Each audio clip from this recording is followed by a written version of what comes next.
Here we are. It must be time for another American history video, and this time we're going to talk about the Articles of Confederation.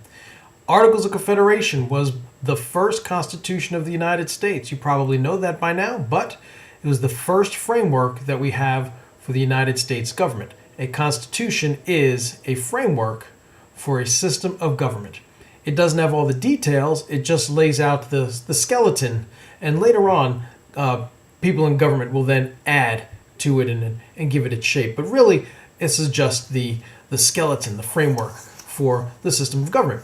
The Articles of Confederation was the system of government that the United States used to fight during the American Revolution. We had 13 brand new states who had to find a way to get along and cooperate and work together to get a victory against the British, which it was really not expected that they would have a victory against the British. But as you know, they were successful in that. We'll get to their successes. Before there was the Articles of Confederation, but after the states declared their independence, the first constitutions were the state constitutions. Every state knew that they had to have their own framework for government. So every state created their own constitution. So while, for example, North Carolina created their constitution in 1776, shortly after declaring independence, the actual Articles of Confederation, while accepted by the Continental Congress in 1777, didn't actually go into effect until 1781. Okay, so for a good long time, they were operating really just with the state constitutions and what the states had provided within their own borders for law and order and so on. Okay, the reason why they had trouble coming up with ideas for this government was they didn't really know how they wanted the power to be delegated or shared. They had just come from a situation with a very strong central government, right? You have a king, a monarchy, who really at this time, all the colonies were royal colonies, so he was able to rule them exactly the way he wanted to. He was basically ran them as if they were his own personal property by that time. And yes, Parliament passed some laws to try and get things done, but it was really the king who had the ultimate say over what would happen in the colonies. So the colonists wanted a new government that would not be too strong. So what they did was they made an error on the exact opposite side and went by a government was too weak. First, let's take a look at what that strong central government looks like. That's what we call a unitary system of government. In a unitary system of government, you have one central figure. You have a king, and that king is going to basically say what everyone's supposed to do. You're kind of familiar with how monarchies work.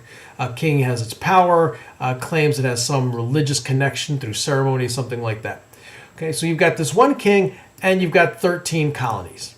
So these 13 colonies, which have grown up kind of independently, not entirely. Remember, salutary neglect, along with the ideas of the Great Awakening and the Enlightenment, have gotten a tradition, a culture in the colonies of having to do things on their own. So each of the colonies were used to that, but after the French and Indian War, recall the king is starting to crack down, if you will, on the colonies and make sure that they pay their share of taxes and such for maintaining their freedom and their safety from Native Americans and Spanish and French and whoever. Okay, so we have what's called a unitary system, and in that unitary system, the king tells everyone what to do. That central government bosses everyone around. So what the colonists decided to go for was the opposite, what we call a confederal system.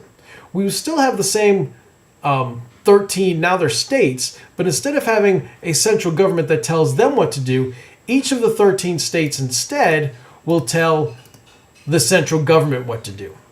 Okay, so they went the exact opposite situation, which sounds on paper like a great idea. We want a government, remember, with the Enlightenment ideas of the social contract that would protect the rights of the people and make sure that, it wasn't too powerful. And so on paper, it sounds like a great idea that the central government's not strong to do those things. But as it turned out, you have a system where you have 13 separate governments telling one central government what to do. You have 13 chefs in the kitchen, okay, and only one cook to boss around. What exactly should that cook be doing? All right, so it's really not going to work. In fact, under the Articles of Confederation, that government is only going to last 7 years.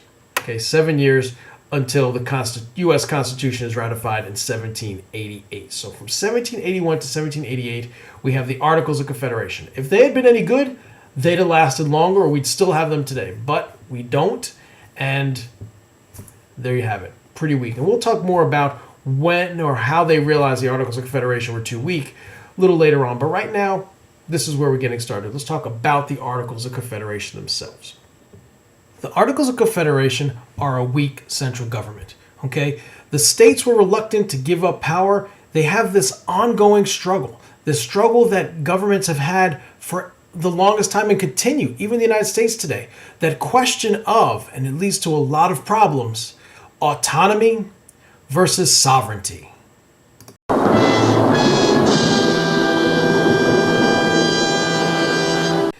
Autonomy is the idea that you get to govern or rule yourself without that much interference. Okay, this autonomy is self-rule or self-government. Sovereignty, on the other hand, is, yes, it means you have self-government, but you are not only have self-government, but you are the highest authority. There is no power higher than you. So going back to monarchies, kings argued that they were the sovereign because they got their power from God. They had divine right, and therefore they were the highest authority, and everyone had to answer to them, because questioning the king was like questioning God, and no one wanted to really make God angry. So they just listened to the monarchs anyway. Right? Now that we have this change, the states want to be sovereign. They want to be the highest authority, especially within their own borders.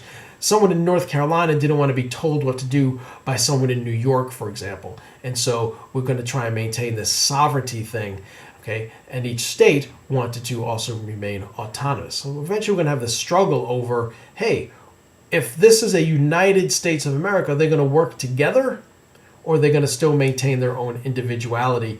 To what extent, if at all, will they work together? So the states are going to give just a little bit of power to the national government. Not a whole lot, because again, they wanted to keep the power for themselves. That national government will have a Congress. Okay? This Congress will only do what it's told to do by the states. Right? It has the authority to do a few things, not too many things, but just a few things. Okay? It will be made up of delegates from all 13 states. The 13 states can send anywhere from 2 to 7 delegates. The number, that's entirely up to the state. 2 to 7, minimum, most. Okay. But every state will only have one vote. So if you send 7 delegates, they all have to come to an agreement, and they will vote together, one vote. North Carolina votes this way. Okay? Now, some of the decisions were just simple majorities that needed to be made, but some of the more important decisions required 2/3 of the states, or in this case, 9 out of the 13 states to agree. Now, if you remember back when we talked about and looked at the different regional differences between the New England colonies and the middle colonies and the southern colonies, that they were very different and very diverse. Their religion, their way of life, you name it. And so it was very difficult to get 9 of those 13 together to come to an agreement on some of these really important decisions. Beyond that, there were things that required unanimous vote, that is, all 13 states to agree. So this Congress had very little power. This Congress did have a few departments or agencies or bureaus below it that actually had authority to over certain specific areas. There was a Department of Finance that dealt with the country's money. There was the Department of War, dealt with war. Department of Foreign Affairs, and Department of the Postmaster General, the Office of the Postmaster General, which is like we still have today, which is actually the post offices. They actually had post offices even going back that far. Okay, Congress had a president, just the Congress, not the President of the United States. Okay, there was no President of the United States of America until the Constitution, until George Washington.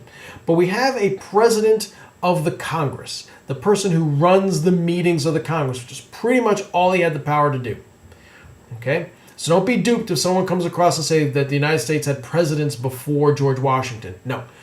Congress of the states had a president, but the United States of America did not have a president. Right? They also then had a committee of the states. When the delegates were on vacation, going home for the summer or for the winter, for the holidays, they needed someone still at the Capitol to make sure that business could get done if there was an emergency. So one member from every state stayed behind and had the authority to do basically what they were ordered to do before they left. Okay, so that was it. That was the organization of the United States government under the Articles of Confederation. Okay, so some of the key weaknesses of the Articles of Confederation, right? Because it didn't work. Therefore, what caused it not to work? One thing that was important is there was no judicial branch. There was no court system for the national government. They could not deal with differences between the states very effectively. They couldn't put anyone on trial if there needed to be. And so there was no way of settling disputes from one state to the other. The states didn't really have to get along. Secondly, there was no national government that really had any power to enforce any of the resolutions or ordinances. So let's say the Congress did come to an agreement over some law.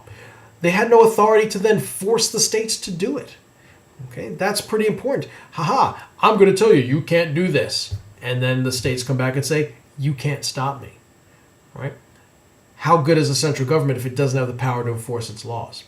Third, it did not have the power to tax. Okay, now we look today and say no one really likes taxes, but we know government can't get anything done if it can't tax the people. It needs the money to do things. You could debate and argue how much taxes are necessary, but the question is, without taxes, nothing can get done. It says the national government could not tax, it couldn't get anything done. It could ask the states, please, can we have some money? And the states could say no, which is what they usually did, which meant they couldn't pay France back at the end of the American Revolution. They couldn't pay Spain back. And as a result, who wanted to trade with them?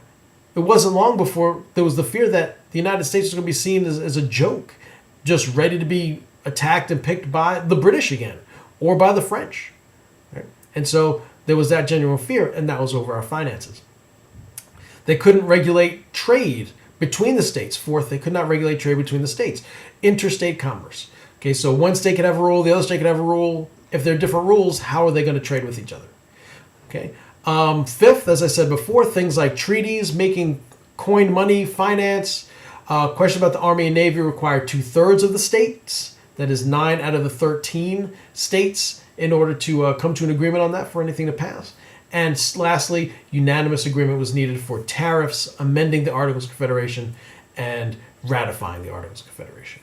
That's pretty key because these weaknesses are going to cause huge problems that are going to require a change. And we'll talk about that later when we talk about the Constitutional Convention. But there were a few things that the Articles of Confederation were successful in. Just a couple. We can't overlook the fact that despite all these problems, they were still successful in winning the war for independence. I mean, there's nothing more important than that. Winning the war for independence. That was totally wicked! Okay? Super important. Without winning the war for independence, we wouldn't be talking about any of this right now. Okay? Secondly, and don't overlook this, it's actually pretty important, they created a lasting plan that carries over into the United States under the Constitution on how to survey and admit new territories into the United States, into the Union. Right? This way they can have a plan in the future. How can the United States grow? And we'll get to most of the rest of world history. Part of the themes that we're going to be talking about is this expansion of the United States, what we're going to call manifest destiny, which is something you may have already heard of before. Okay, so these are some pretty important strengths and weaknesses of the Articles of Confederation, but those weaknesses were so big and so problematic that it caused the Articles of Confederation to fail altogether. Okay, and so what they did, instead of coming up with a solution to their government problems, they ended up making a whole new set of problems for themselves to be right there. Okay, so that's the Articles of Confederation in a nutshell. Pay attention to what we talk about in class because, seriously, the Articles of Confederation are going to have these huge lasting effects. Thanks for listening, and have a good night.